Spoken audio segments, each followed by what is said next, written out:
Welcome to Press Pass, and to my panel. Next to me is Dorothy Quayle. She is a former Revised editor here, but is a freelancer, columnist and writer for the Daily Nation, and is still a journalist. Once a journalist, always a journalist. Applies as well to my senior there, Hassan Kulundu, who has been in the practice for many years and is an independent journalist. And next to him, we have Patrick Gadara. He is a cartoonist, columnist, critique of the media, hence why we have him here. And next to him, we have Eric Nyeno. He is a senior director at PSCU. Thank you, lady and gentlemen, for joining me this evening. Now, to first start off, and this is out of total and utter respect of the late Nkaissery, and we will definitely handle this with as much respect as we can in respect to the family. And of course, the latest news has come out through a release that he will be, at least they've decided that he will be laid to rest on Saturday, the 15th of July, 2017, at his Bisil home in Kajiado County. And this will be preceded by a memorial service this coming Thursday, that is the 13th of July, at the Nairobi Baptist Church in Nairobi. And of course, the post-mortem has been conducted today at the Lee Funeral Home, and we will be expecting results to this, and it will be made public in due course, this particular statement says. Now, this, at the face of it, of course, is a story that we handled from Saturdays. The news broke and Kenyans woke up to this particular issue, and there was a lot of shock country over, and of course, still many messages coming in of how, you know, actually just saying, may he rest in peace. But along with that, there is a lot of conspiracy theories going out. And one of the popular ones that have gone out is from a man who has shaped opinion in one way or another. He actually runs the fifth estate, he calls it, and that is Nkaissery. I'll start from there because it has been a point of reference for many, and we can actually bring in the place for media. And this is what Nkaissery says, at least tweeted on July 8th. The death of Nkaissery does not add up. Security ministers do not die 30 days to the election. They are not allowed to die. It is an assassination. Now, mind you, this is not verified information. This is speculation, and it's not the only one. It's going around a lot. So let me start with Dorothy Quayle and going down the panel here. There is going to be a lot of opinion on what might have happened, given his position and given the timing right now, a few days to the election. Is there more to read into this, at least from the media's perspective? Yes, from the media's perspective. But from the human perspective, and first and foremost, we are human. Nobody, not you, Mark, not I, not anybody here knows when they are going to die. So, in as much as, you know, and by the way, I think as media we have to be very careful with our statements. And we don't need to be part of fueling conflict. We need to be careful about our utterances because people are dying. We are in an era of lifestyle diseases, and anything can happen. So why don't we at least talk to doctors and find out the risks, the health risks of somebody in that age bracket? And now that I know when Major General Nkaissery was born, we are Rikas. And I know that if it were not for the swift action of the training editor here, maybe I would be dead, because before I was diagnosed with pressure, I didn't think I was sick, you know. So people can die, and we need to probe all these, the possible angles, not necessarily assassination. But out of respect to Hassan Kulundu, of course, this is treated with as much caution as we can. But this story doesn't end, or does it, after he's buried on Saturday? Yes, Mark, I agree with you. I'll disagree. I think I'll disagree with Dorothy on that issue. Being a media practitioner, you're a professional. Yes. You cannot be part of the mourners. In fact, I don't expect media to participate in the mourning. They are supposed to be taking an approach to tell people what is going on in terms of the investigation. What caused this death? And in Kenya, we've got a history of so many this kind of deaths, which have just gone. Once the person is buried, we are told, don't speculate. After that, things go that way. I remember in 1990, when Robert Ouko died, we were students at the university. We were told not to speculate. Then later on, one of the professionals who came, Dr. Jason Kaviti, in his postmortem report, said that Ouko committed suicide, had committed suicide. There was uproar. Later on, I think during the Ouko Commission of Inquiry, there was Dr. Ian West from the pathologist from Scotland Yard. In fact, he made the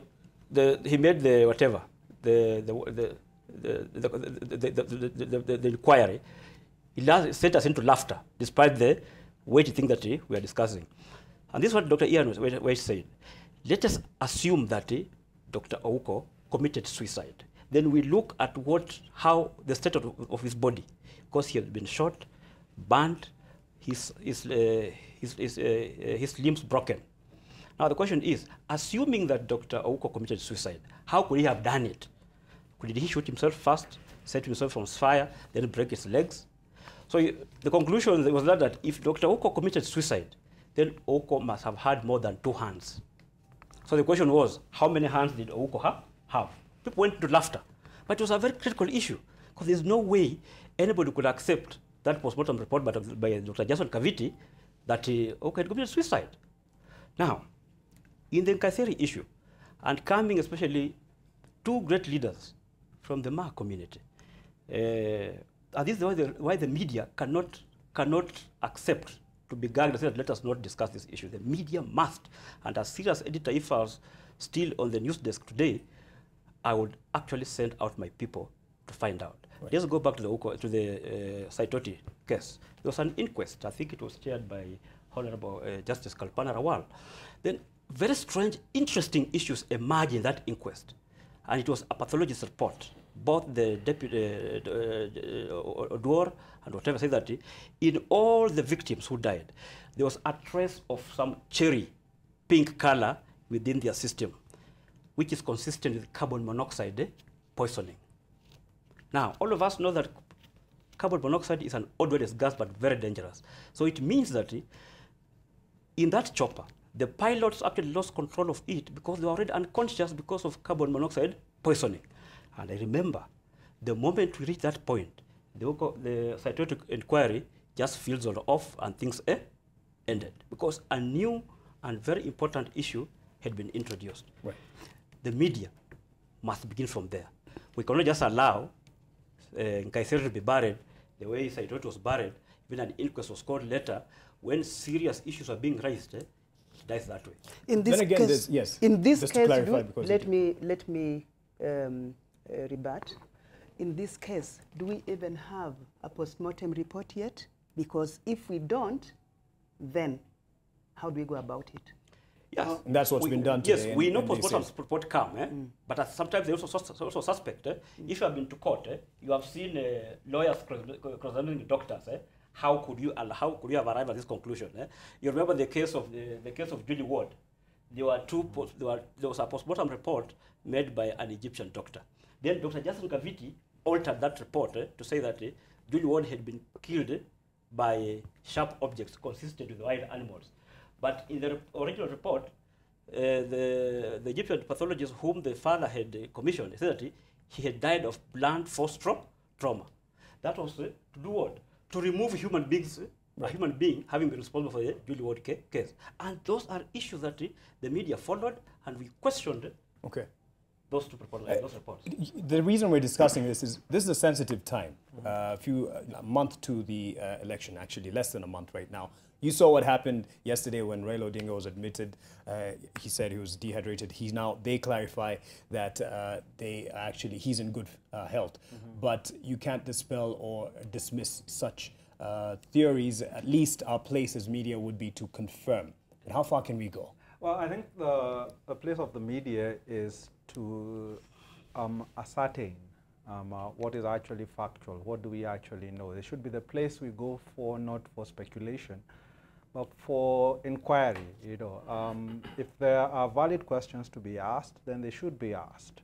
And it really shouldn't matter in which time these deaths happen. I don't think that just because we are next to an election, that makes it more or less likely, or should really influence the sorts of questions we should be asking.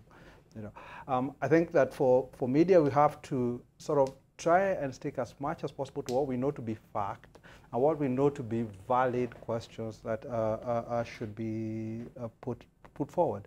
And I think what Nkaissery said as a private citizen, I think it's quite unfortunate. I think it is extremely speculative, and I think there's no basis, in fact, that to say ministers of security cannot die 30 days beyond the elections. I fail to see where he'd come up with such a conclusion.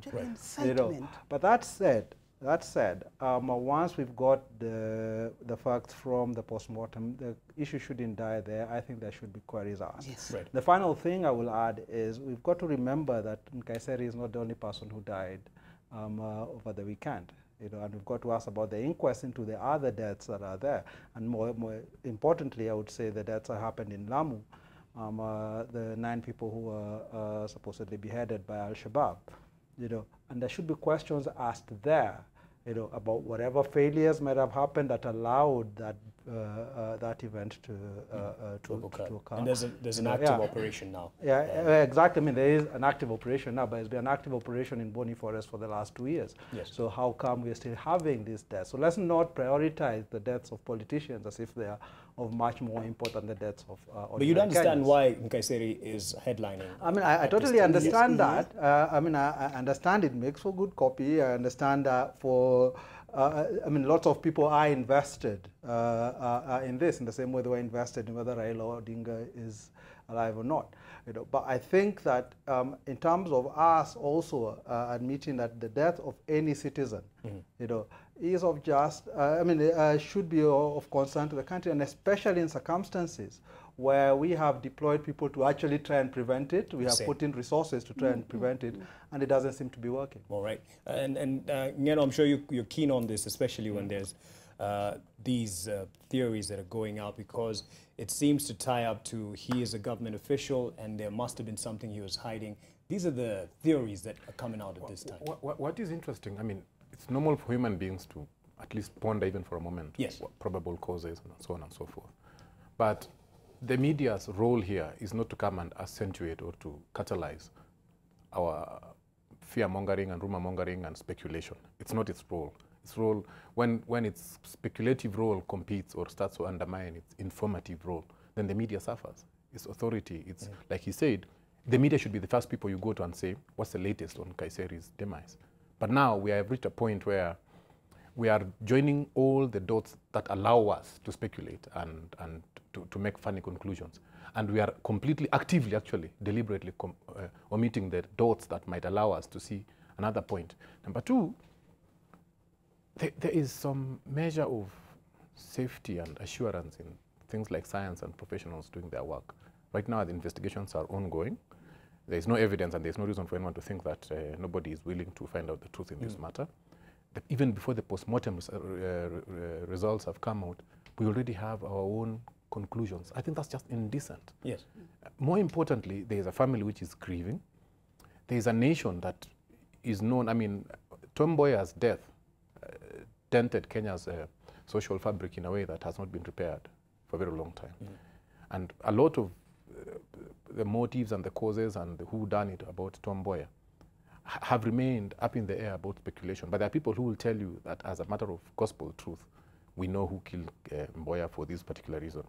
We will never know the truth because, first of all, speculation and fear-mongering has interfered with probably more methodical ways of finding the truth. In this particular case, a lot of care is being taken to ensure that we don't, as we do our usual thing about trying to blame somebody and everybody, a lot of care is being taken to make sure that we try to let also science and professionals and people who actually know what they are doing to do their part. Right. What is of particular concern to me is the way media has consistently and nowadays systematically turned to the wrong authorities.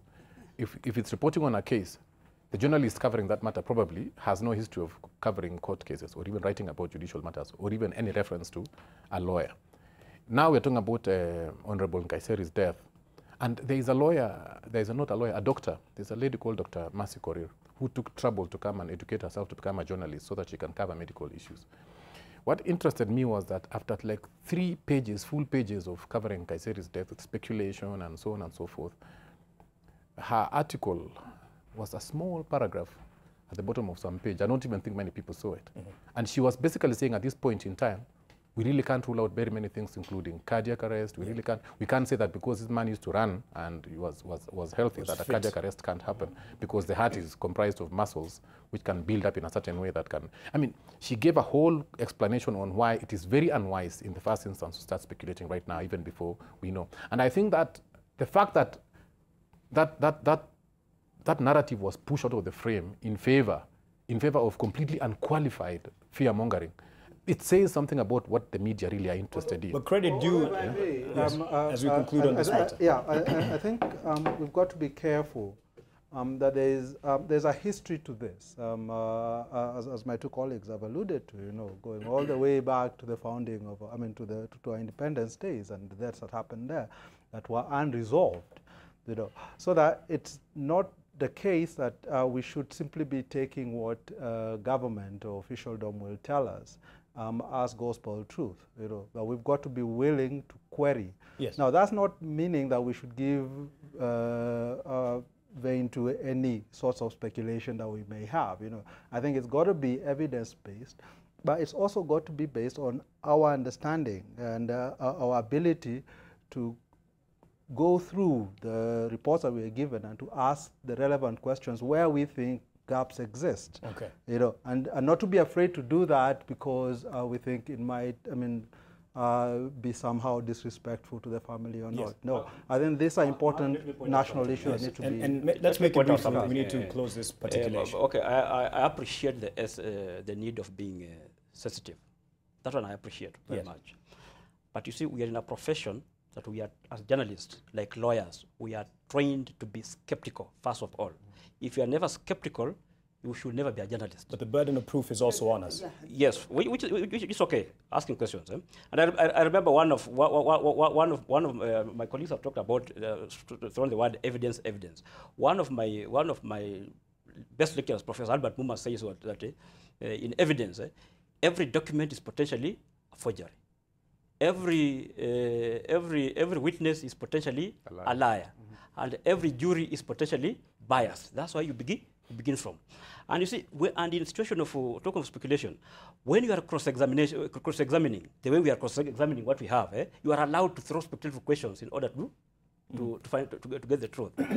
Nonetheless, I also do agree that people can die out of natural causes, and that's why we're waiting for the autopsy. But even if the autopsy comes, we must question it for certainty. I remember one time here, if you remember, that was when 2003, a very athletic footballer in the name of Marc Vivian Foy. He just collapsed in front of TV cameras in France during the Cameroon versus Colombia match and died. In 1989, when I was still, I think I was still around in high school, Samuel Kwaraji collapsed in Lagos and died. Your point to this end? Yes. So the issue is this, it's true, even if somebody is very athletic, he can still collapse and die. Right. So that is true also. Very, very shortly. And I wouldn't dispute that, because even back in history, we have cases of athletes dying just at the final line. Right. Yeah? Because it is stressful. And for me, I'm taking a healthy skepticism to the conspiracy theory, because, one, I am asking, who would wish to kill Nkaissery, and why? Because he is in government and extremely loyal, even from his statements. I wouldn't go into them. They are there to be read. And his abrasiveness. And, somebody, if a stranger came, they would not even believe that Nkaissery was picked from the opposition. He is government damu, you know. So if he is ndani, yeah, serikali, is he reachable to be killed? Who wants to kill him, and how would they reach him? You know, so yes. I would have many questions. That is why I will send people, you know, and I'm glad that people are being sent. The investigators are following all the steps that he made on the last day or so. You know, that is important. And you know, and let us wait. If you read today's Daily Nation, there's a story by Badad Namunane, who says, I think he interviewed Recitot in Brussels, and there's a lot of writing on why we call him a no-nonsense, no-nonsense what? Minister, a no-nonsense person obviously steps on the toes of so many people. In fact, he said that he threw out cartels from OP. Right. And those are some of the ends that people might follow. And so somebody might... I need to close this issue. Make it quick. The thing, like, as everyone here said, a healthy dose of skepticism never hurt anyone, especially when you are looking for truth. Otherwise, you'll just fall for any third-rate story that comes your way. But if you look at the reasons why we are skeptical, particularly the primary reasons that have been advanced, it's because high-profile individuals in the past have suffered violent deaths that are consistent with foul play. In situations where it could go either way, it's also consistent with natural causes. I think we should not escalate and take it to that level where people were shot, where people were hacked to death. Where we should also look at the context of each particular case. But more particularly, I think what has General Nkaissery had presence. He had a lot of life around him. Even the way he walked around, he was very decisive. If he walked into this room, he would just suck out all the air from here because he just had that sort of presence. So I think probably what we're reacting to is mostly shock, and I think we should just understand that we are shocked and probably just calm down a bit and let the facts come. Well, let me jump in here and say let's let this issue rest for now. And may his soul rest in peace indeed, and this to the family, condolences. And of course, my senior says it's not the place of media to mourn, but indeed everyone here would definitely say may his soul rest in peace. But the story doesn't rest. It should be pursued.